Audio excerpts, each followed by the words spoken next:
Olá, meu irmão amado, meu irmão querido, que a paz do Divino Mestre Jesus continue a reinar em nossos corações. Terça-feira, já são 19 horas e é neste horário que o missionário vai gravar a reflexão de hoje e também de ontem, ok? Querido irmão, querida irmã, iniciemos esta reflexão, já que está tudo diferente, né? Vamos fazer um pouco diferente. Em nome do Pai, do Filho e do Espírito Santo. Amém.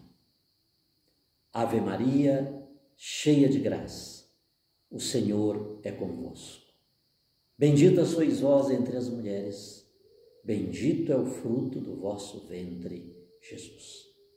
Santa Maria, Mãe de Deus, rogai por nós, os pecadores, agora e na hora de nossa morte. Amém. Salve, Rainha, Mãe de misericórdia, vida, doçura, esperança nossa, salve. A vós bradamos, os degredados filhos de Eva, a vós suspiramos, gemendo e chorando neste vale de lágrimas. Eia, pois, advogada nossa, esses vossos olhos misericordiosos a nós volveis, e depois deste desterro, mostrai-nos Jesus. Bendito é o fruto do vosso ventre. Ó clemente, ó piedosa, ó doce e sempre Virgem Maria, rogai por nós, Santa Mãe de Deus, para que sejamos dignos das promessas de Cristo. Amém. Meu irmão amado, desde ontem, a liturgia coloca-nos diante de um tema delicado. A Sagrada Liturgia, a partir da primeira leitura, extraída da primeira carta aos Tessalonicenses, você percebeu, né? Temos um salto enorme do Antigo Testamento ao Novo Testamento. Eu acho que nossa última leitura do Antigo Testamento, que estávamos, foi do livro de Ruth, salvo engano. E este texto, ontem, hoje, sobretudo, essa liturgia traz para nós um tema que tem a ver com a vida eterna,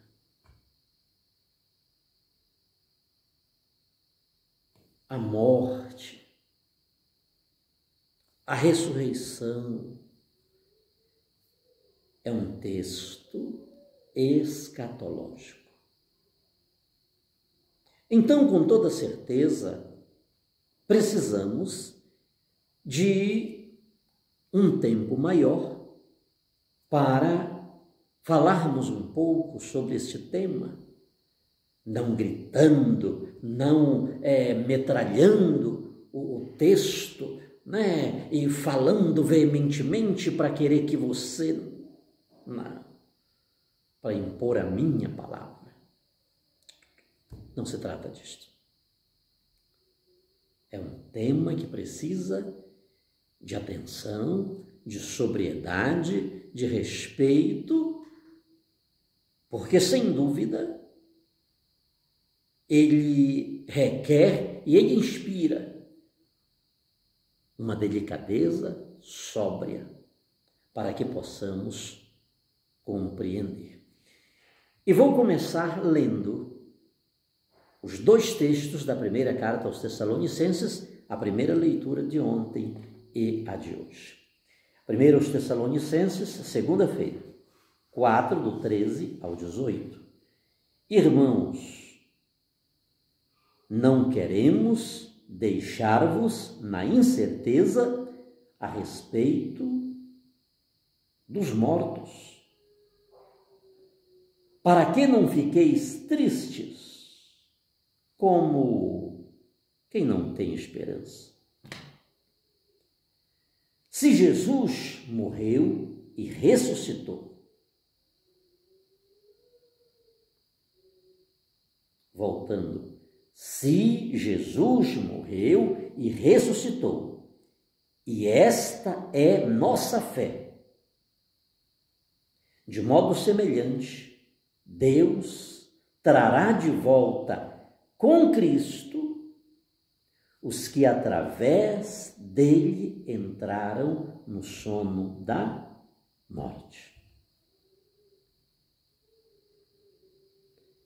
Isto vos declaramos segundo a palavra do Senhor.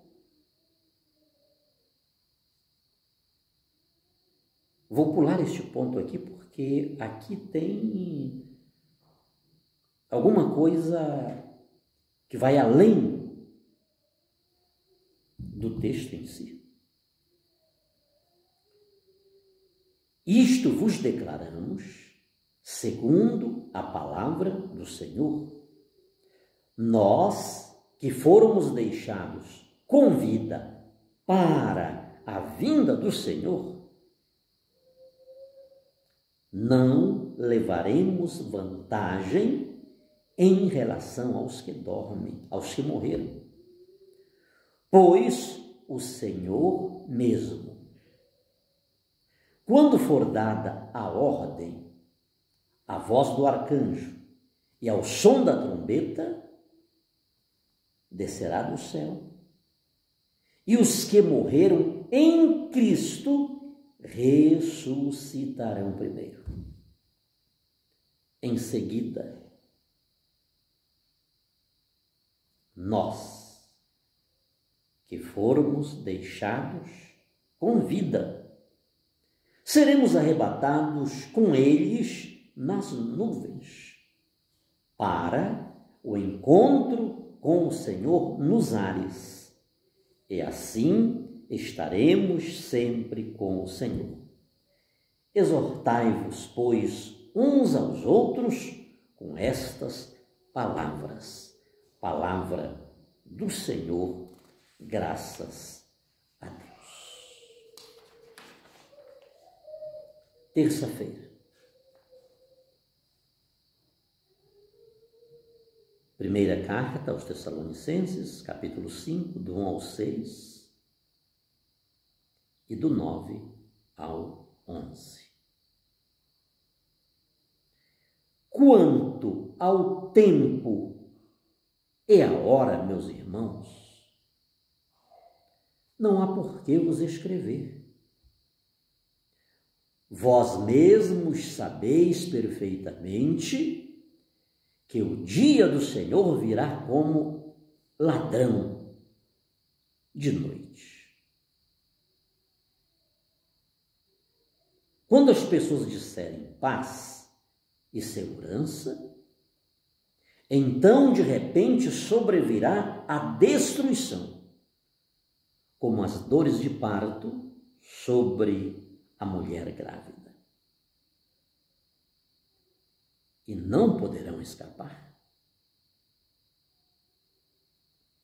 Mas vós, meus irmãos, não estáis nas trevas, de modo que esse dia vos surpreenda como um ladrão. Todos vós sois filhos da luz e filhos do dia. Não somos da noite, nem tampouco das trevas. Portanto, não durmamos. Não durmamos, mas sejamos vigilantes e sóbrios. Sejamos vigilantes e sóbrios, sobriedade, sejamos vigilantes e sóbrios.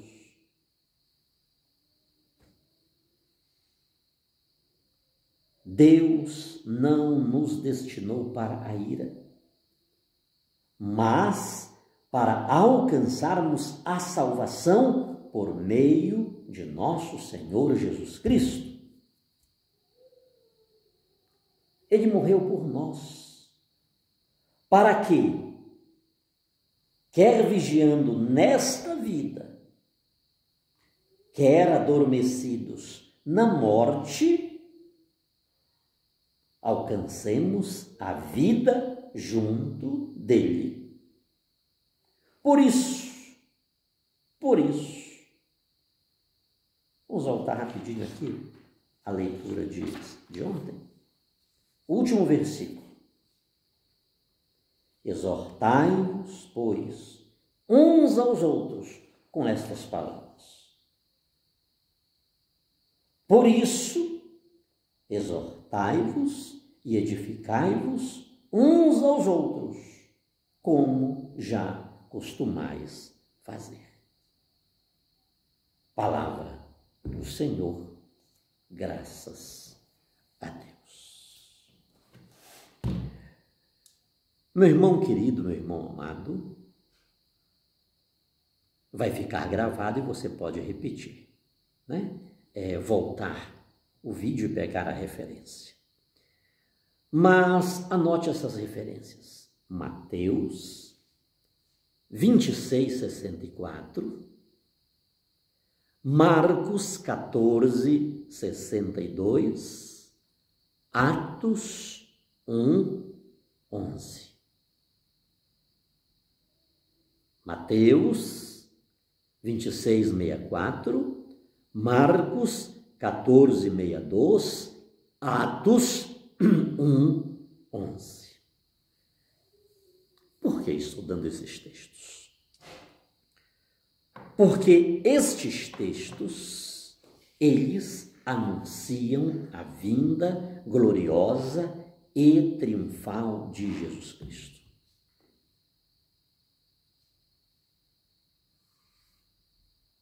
E a parousia,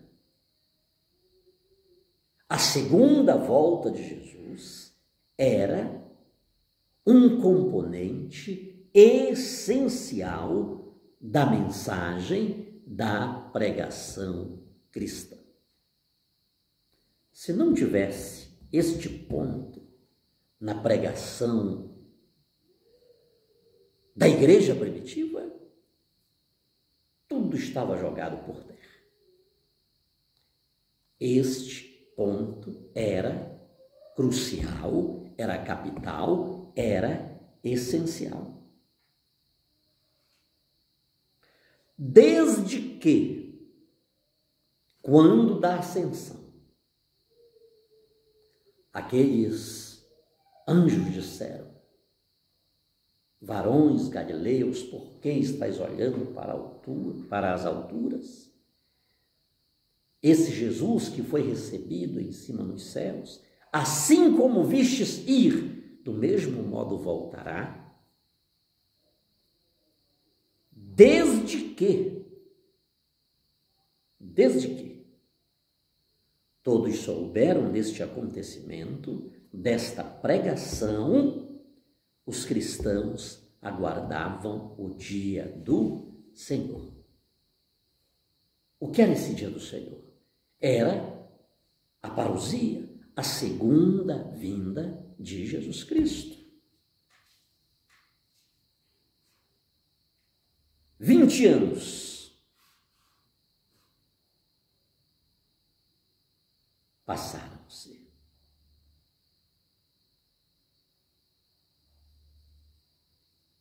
20 anos passaram-se. E muitos cristãos, nesses 20 anos, de muitas formas, de muitas maneiras, e não das melhores, faleceram.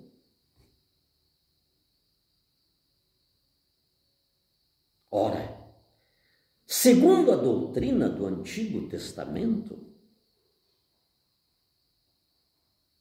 os mortos não trabalham, não comem, não festejam.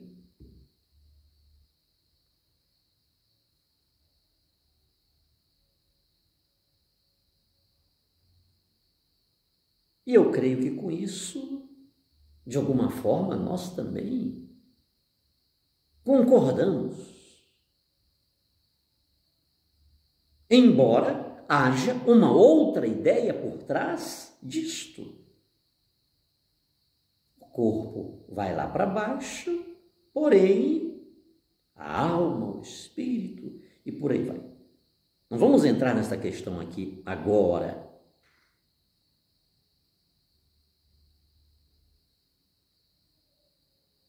Durante aqueles 20 anos, quantos cristãos faleceram? Bem, faleceram, estão mortos. Eles nada podem fazer. Por quê? Porque mortos estão. É neste contexto que espontaneamente, que naturalmente, lá na igreja de Tessalônica, surge uma pergunta. Os cristãos que nessas 2 décadas se foram,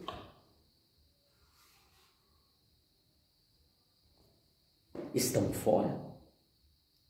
Estão subtraídos? Eles não participam desse majestoso acontecimento? Perderam a vida deles?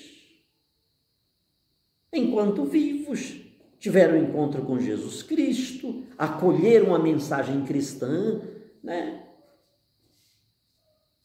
de viva voz da boca dos apóstolos, testemunhas oculares do Cristo. O que acontecerá com eles? É exatamente nesse horizonte, é para responder esta pergunta.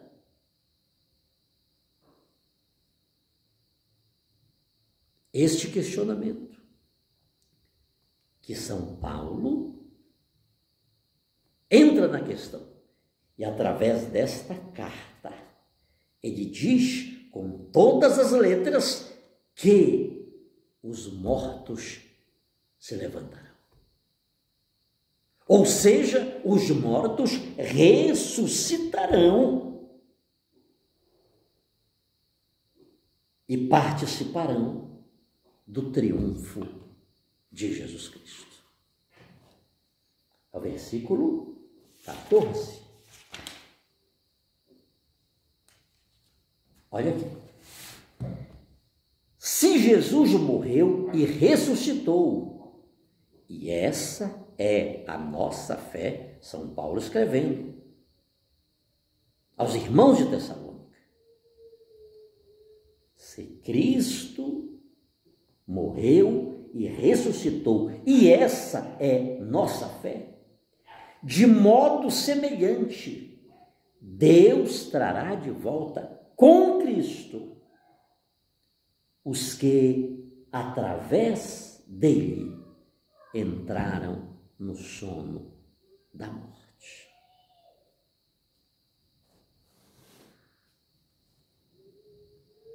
Os que, através dele, ou seja, ser cristão não é apenas, não é somente ser batizado em nome do Pai, do Filho e do Espírito Santo.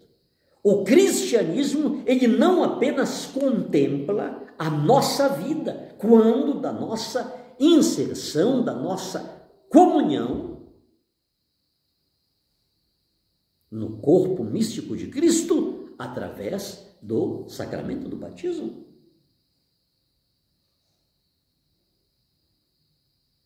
A vida cristã, ela tem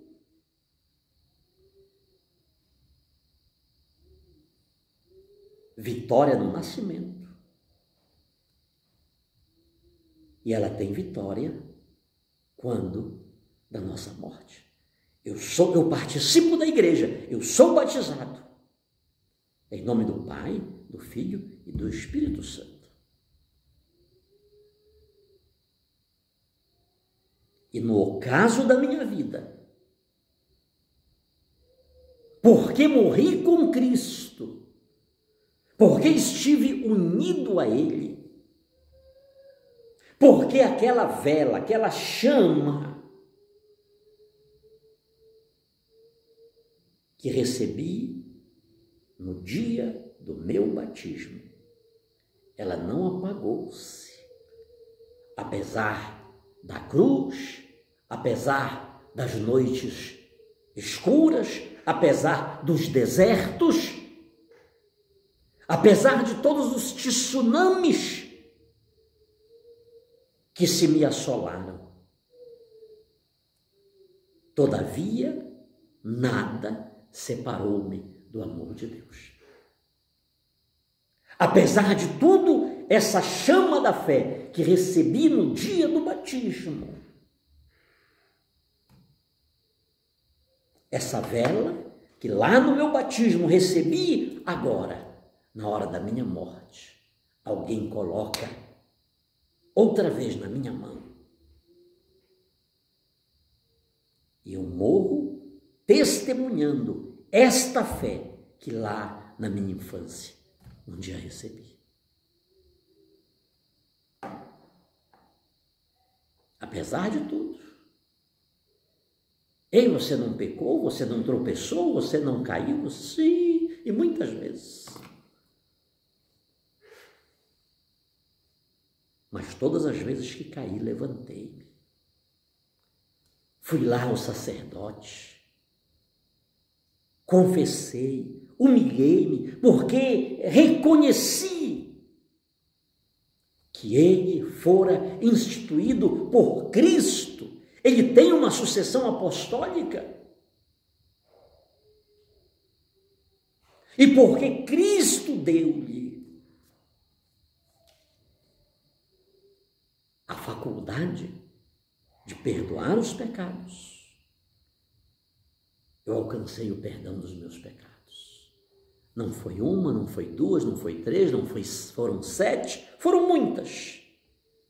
Mas todas as vezes que caí, eu fui atrás do perdão, eu fui atrás do remédio, eu fui atrás da reconciliação. Ou seja, aquela vela, aquela chama da fé, recebida no batismo, que muitas vezes o pecado quis apagar. E provavelmente até tenha apagado. Só que mesmo lá, mesmo na condição e na situação de pecado,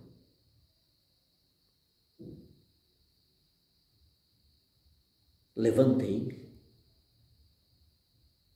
corri e aquela chama novamente acendeu-se. Não neguei a fé. Então o cristianismo, ele atua tanto no meu nascer.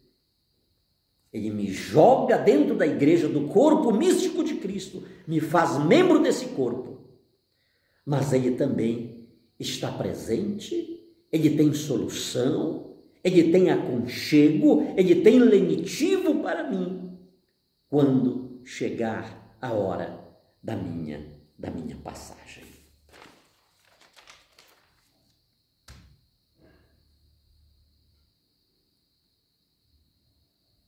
Os mortos triunfarão com Cristo pela ressurreição. Esta é a substância, esta é a essência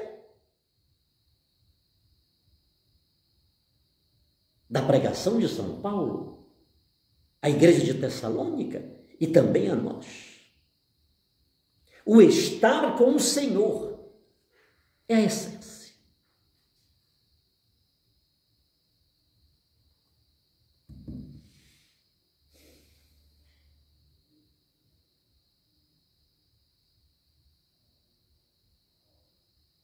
Depois procure.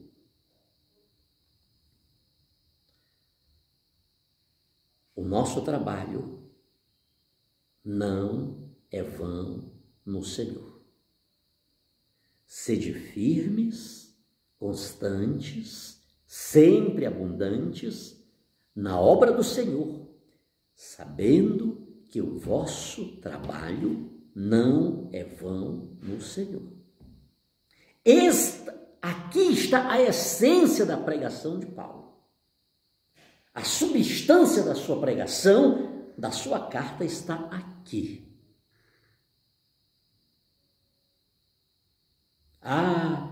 Eu entreguei minha vida a Jesus, mas morri e ficou por isso mesmo. Não esqueçamos que este ensinamento de Paulo, voltemos ao 14, se Jesus morreu e ressuscitou, e esta é a nossa fé,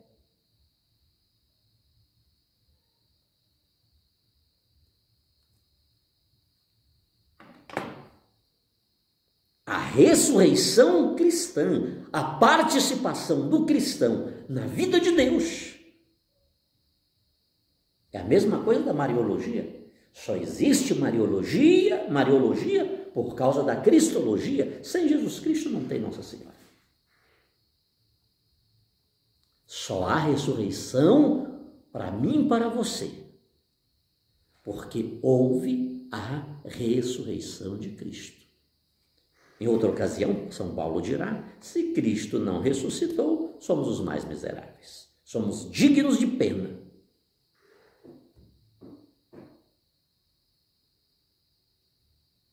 Aqui está o cerne da mensagem de Paulo. É a resposta dele àquela pergunta que: e esse dia do Senhor, como é que vai ser? Em relação àqueles que já se foram, estarão fora, não participarão, isso não é para eles? Irmãos, é o estar com o Senhor, estar com o Senhor. Isto é o essencial, é o ponto alto da pregação de Paulo.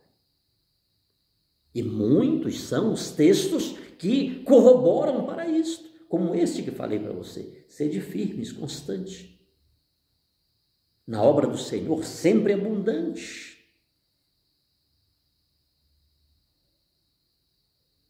Porque o vosso trabalho tem recompensa. O viver cristão não é um viver inútil.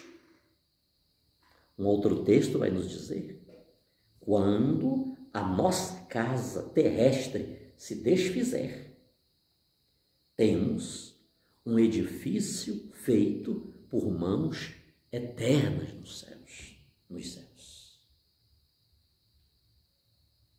Um outro texto: aquilo que as mãos não tocaram, olhos não viram, ouvidos não ouviram, aquilo que sequer passou pela imaginação humana, é o que Deus tem preparado para os seus. Então este aqui é um primeiro ponto daquilo que é fundamental na resposta de São Paulo à igreja de Tessalônica e a nós também. É o ponto alto da sua, é o estar com o Senhor. Agora, tem um segundo ponto. Como será?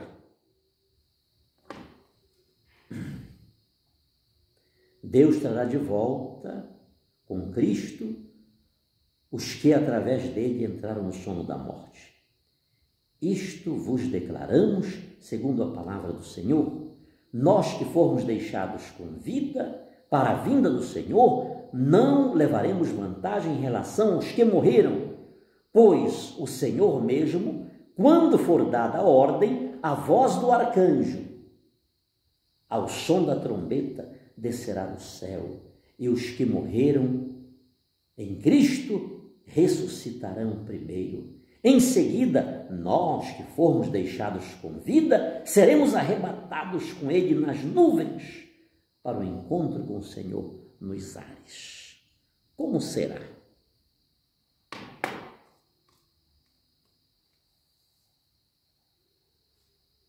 Já falei, o essencial é o estar com o Senhor.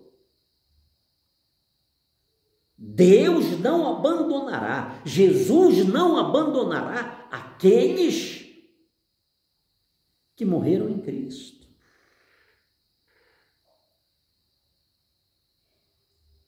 Ele não nos quer apenas aqui para recebermos o santo batismo e participarmos da igreja, para trabalhar, para fazer isto, para ajudar a fazer. Não. Ele não quer que sejamos batizados apenas para termos um reduto social, para semanalmente, a cada domingo, irmos lá, anualmente celebrar Pentecostes, Páscoa, Natal. Não. Ele nos quer para sempre. Este é o essencial. Como será? E aqui começa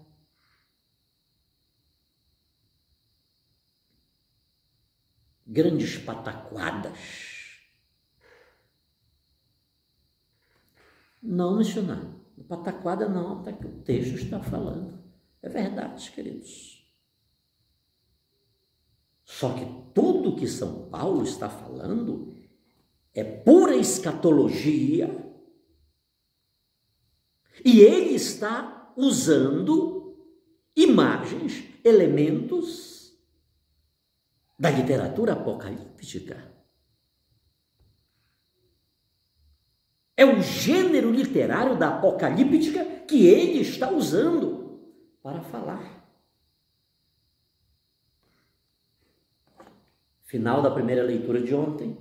Exortai-vos, pois, uns aos outros com estas palavras.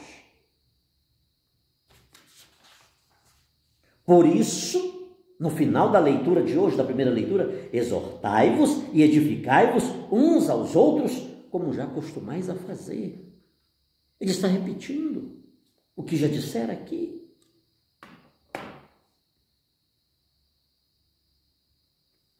Mais um ponto. Versículo 14. Isto vos declaramos segundo a palavra do Senhor. Que palavra foi esta? Onde está esta palavra? Deus falou só para ele? Jesus falou só para ele? Foi extraída de quê? De uma literatura apócrifa?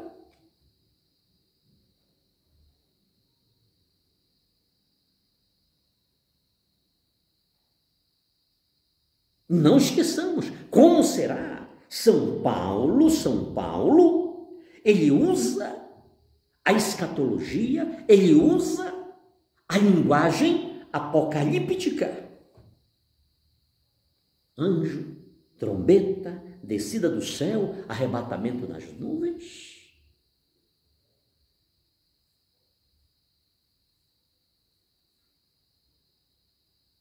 Estou dizendo que isto aqui não é o essencial. O essencial é o estar com Cristo. Terceiro ponto. O sujeito da ressurreição é a pessoa.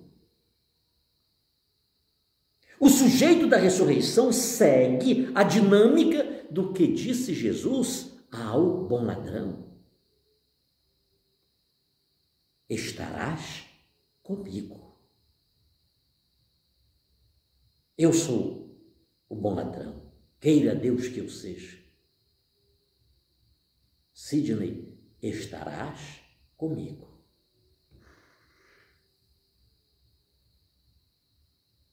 Aqui não entra a dicotomia grega.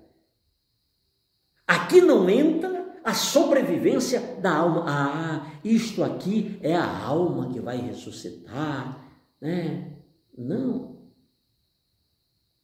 Aqui o que se faz presente é a pessoa. Como Cristo ressuscitou. Em outro momento, São Paulo dirá: o mortal, aquilo que é mortal, se revestirá da imortalidade.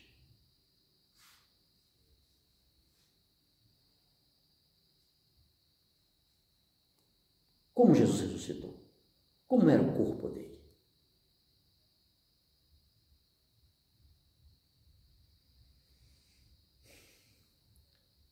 Eu ia abrir para uma outra situação aqui.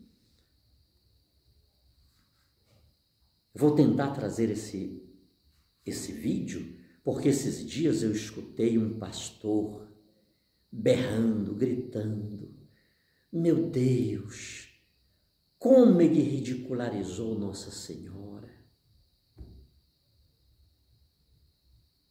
É uma pregação de ódio. É o dragão vomitando rios de imundície contra Nossa Senhora. As acusações que faz. Ele se vê um mestre nas Sagradas Escrituras, uma sumidade. E as pessoas, oh glória, aleluia. Ah, queridos, é tão triste a gente ver o dragão vomitando, pregando, falando contra a mãe do nosso Salvador.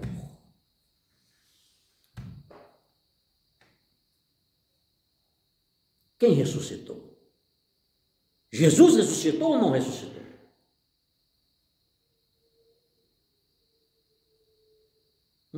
Como é que foi essa história? Foi a alma dele que ressuscitou? Foi um espírito que ressuscitou? Como é que é? Ele tinha um corpo que atravessava janelas, paredes, porta. De repente ele estava aqui, para sair, não precisava ninguém abrir a porta, a janela para ele pular. Do jeito que ele se manifestava no meio da assembleia, ele saía.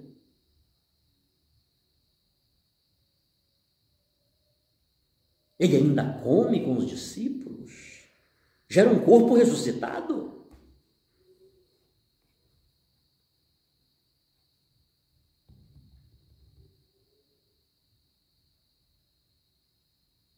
Aqui, repito-me, não há lugar para a dicotomia grega. É a pessoa. Assim como Jesus disse àquele rapaz lá da cruz: estarás comigo. Estarás comigo. Ok? Por fim, quando será? Quando acontecerá esse negócio, esta situação, esta volta de Jesus? A primeira leitura de hoje. Ou seja, ao concluir sua carta, Paulo retoma os temas já desenvolvidos, mas ele faz uma última e decisiva exortação. Atenção, meu irmão. O quarto ponto. Quando se dará essa volta de Jesus? Quando acontecerá isto? Quando acontecerá isto? São Paulo diz assim, ele está terminando esta carta aos Tessalonicenses. Aí ele diz assim: vigiemos, porque o dia do Senhor é imprevisível. Vigiemos, porque o dia do Senhor é imprevisível. Ou seja, as grandes realizações históricas, as vitórias humanas, tudo é relativo.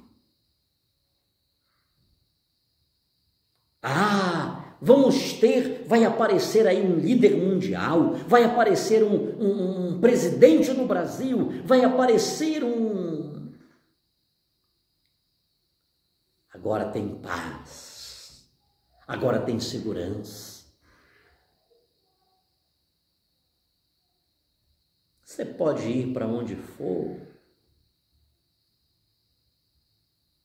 inclusive se de repente você sofrer um infarto, um ataque cardíaco, antes de você cair no chão, já tem alguém para lhe deixar lá.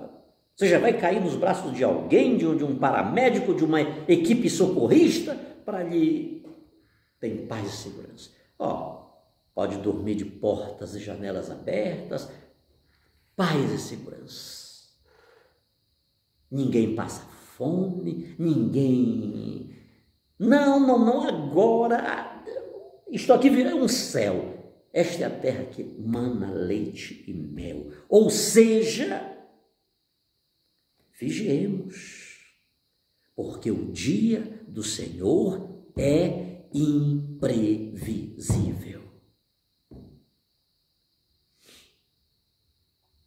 As grandes realizações históricas, as maiores vitórias humanas, tudo é relativo. Nenhuma época histórica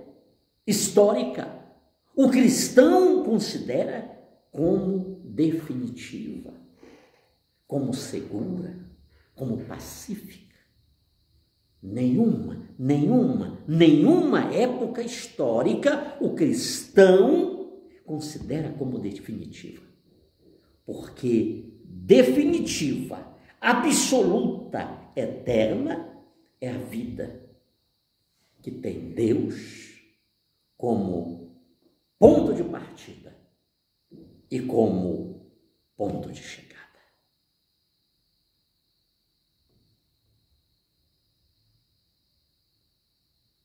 Cuidado com Cuidado, atenção, porque este é um tema que muitas pessoas usam para amedrontar, para extirpar a capacidade crítica do ser humano. Olha uma coroa de não sei quantos quilos de ouro na cabeça.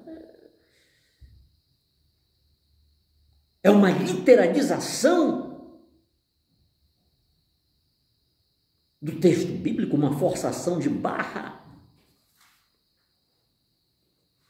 Mas aqui, só quem vive com a coroa de ouro na cabeça sou eu. Vocês lá não. Vocês, é só lá. Quando chegar para o lado de lá, aí vocês vão ter uma coroa de ouro, cidade de rua de ouro, muro de jaspe, cristal, aquela coisa toda.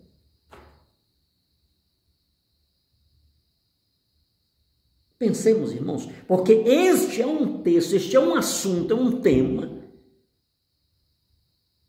que não pouco é usado para neutralizar. Eu creio que duas coisas aqui constituem-se o essencial para nós. Primeiro, o estar com o Senhor. Haja o que vier, venha o que vier, aconteça o que acontecer, a luz da minha fé, ela precisa manter-se acesa. Nada pode me separar do amor de Deus, porque o importante, quer eu viva, quer eu morra, é estar com o Senhor, em comunhão com Ele. E ponto. Segunda coisa, devo estar vigiando. Foi a última palavra de São Paulo à igreja dos Tessalonicenses, na sua primeira carta. Vigiai. Porque a imprevisibilidade do dia do Senhor é o que fala mais alto. Vigiai. É uma palavra para mim, para você, para todos nós. Vigiemos.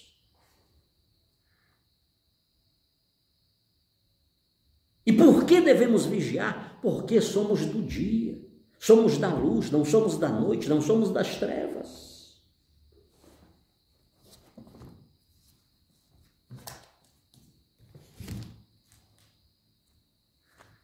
Mas não poucas vezes, queridos, as pessoas que supostamente cognominamos como filhas das trevas, elas têm mais luz. Elas têm mais dia do que nós, que nos dizemos ser os filhos do dia, os filhos da luz. Vigiemos. Não deixemos que as trevas tomem conta de nós. Sejamos luz. Um próprio texto bíblico se nos diz: lâmpada para os meus pés é a tua palavra e luz para os meus caminhos. Ora, o que espera-se de alguém que tem seu caminho, que tem seus pés iluminados? O encontro de Moisés com Deus no cume do Sinai fez com que o seu rosto brilhasse. Não somos da noite, não somos das trevas, somos da luz, somos do dia. Então lutemos para que essa luz brilhe, para que ela não se apague. Isso basta.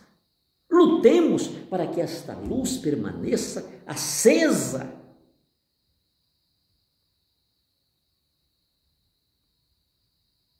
Não é fácil. Notícias que chegam, descobertas, diagnósticos. Ah, queridos, manter essa luz acesa diante de certos diagnósticos que recebemos, diante de certas baixas familiares brutais.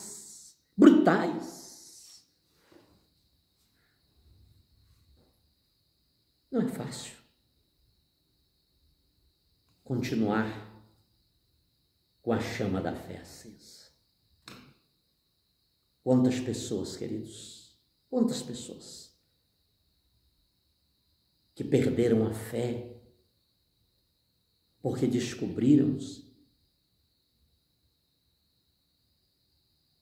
souberam de um diagnóstico terrível contra si, contra o filho, contra o irmão, o pai. Pessoas que tinham bons empregos, pessoas que tinham do bom e do melhor e davam o bom e do melhor para a sua família porque estavam calçadas profissionalmente. Mas de repente, do dia para a noite, uma demissão, não conseguiram voltar ao mercado de trabalho, começaram a vender por um valor muito abaixo o que tinham do bom e do melhor. Quantas pessoas, queridos, que viraram literalmente cinzas. Não é fácil convivermos com a nossa cinza. Não é fácil convivermos com a nossa transitoriedade. Não é fácil, queridos. Não é fácil. Ontem estava bem, andando, e agora de repente está sem um braço, sem uma perna, sem as mãos. Não é fácil, queridos, não é fácil. Manter essa chama acesa não é fácil. Maria Santíssima,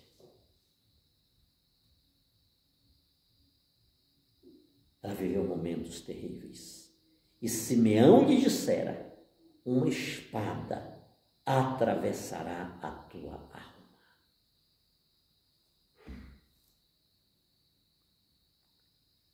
Ela sabia quem era o seu filho. Nele não havia pecado. Ela sabia perfeitamente o mistério que a envolveu.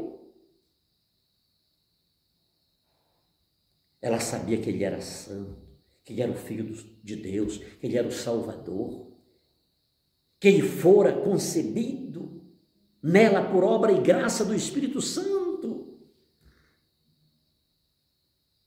E ela assistir, e ela presenciar, e ela ouvir, e ela saber do que estavam fazendo para ele, o que estavam dizendo dele. Não foi fácil. O nosso filho, a nossa filha, mas não deixam de ter razão. Isso aconteceu, como disse aquele rapaz lá na cruz, estamos aqui pelos nossos crimes. Ela viveu a noite escura da fé, mas sendo do dia, sendo da luz. A noite escura da fé não a encheu de trevas, de escuridão, não. É por isso que o sábado com Maria, essa devoção do sábado com Maria, quando todos perderam a fé, quando todos se foram, evadiram-se, ela continuou crendo. Ele ressuscitará. A morte não terá a última palavra na história desse meu filho que não chegou aqui de maneira normal, convencional.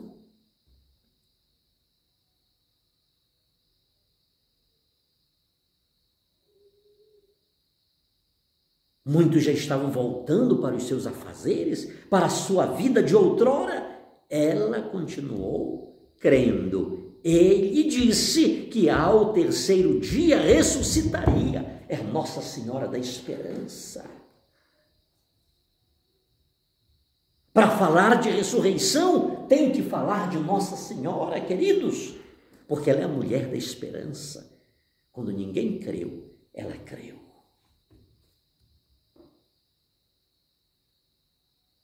E eu não duvido nada, queridos.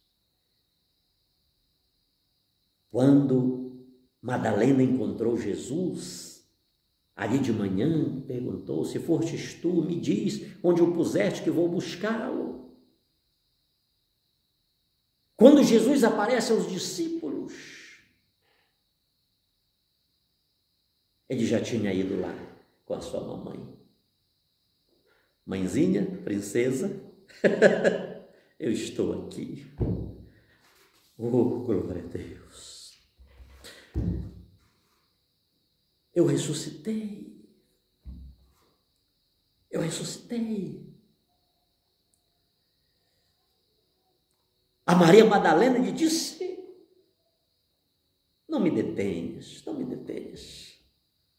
Ah, mas eu tenho certeza, queridos, que naquele momento que ele foi com a sua mãe, ter com a sua mãe, ela abraçou aquele corpo incorruptível. Ela esteve com ele, juntinho dele. Aquele que um dia esteve dentro dela por obra e graça do Espírito Santo, é o mesmo que agora, de maneira incorruptível, está diante dela. Eu sou aquele que morri, mas estou vivo pelos séculos dos séculos. Amém.